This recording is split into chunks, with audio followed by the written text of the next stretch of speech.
Por abuso de las autoridades.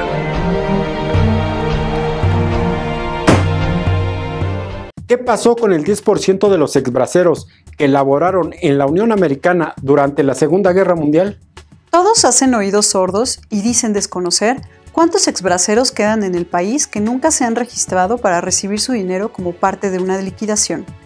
Además que la mayoría de ellos superan los 70 años y otros han fallecido esperando su pago. Los exbraceros ingresaron a laborar a Estados Unidos durante la Segunda Guerra Mundial bajo el acuerdo bilateral Programa Bracero. El gobierno de Estados Unidos, el 4 de agosto de 1942, firmó un contrato individual de trabajo con cada trabajador migratorio que permitió a los mexicanos ingresar legalmente a Estados Unidos para cubrir la escasez de mano de obra, principalmente en la agricultura, a causa de la guerra.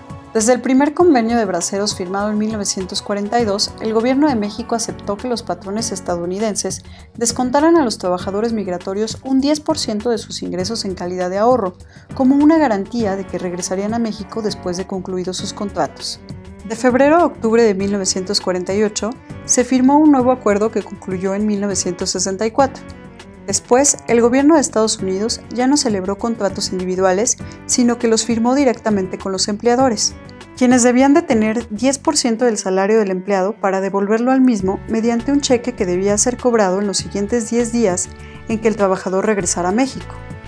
El dinero de esos descuentos debería ser entregado al gobierno de México, que a su vez debía regresarlo a los braceros en los bancos oficiales designados para tal efecto. Resulta que ese dinero no les fue regresado a esos braceros y estos no lo reclamaron, salvo unas cuantas excepciones porque se les hizo creer que el descuento era una especie de condición para obtener empleo en Estados Unidos. Solo hasta hace 7 u 8 años, algunos sobrevivientes de aquella experiencia y algunos descendientes se organizaron para demandar, ante tribunales de Estados Unidos, al gobierno de México la devolución de ese dinero, más los intereses acumulados en más de 50 años. El 20 de julio de 1945, el War Food Administration Office of Labor, el gobierno de Estados Unidos y el Departamento de Información para el Extranjero de la Secretaría de Relaciones Exteriores de México publicaron las instrucciones para cobrar ese 10%.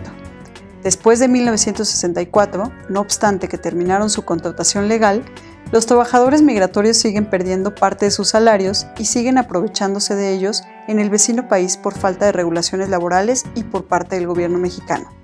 Según abogados consultados, las gestiones ante diversas instancias del gobierno mexicano que hicieron esos braceros sobrevivientes fracasaron rotundamente, hasta que se acercaron a la Cámara de Diputados, que decidió nombrar algunas comisiones para que investigaran los hechos relacionados con tal adeudo.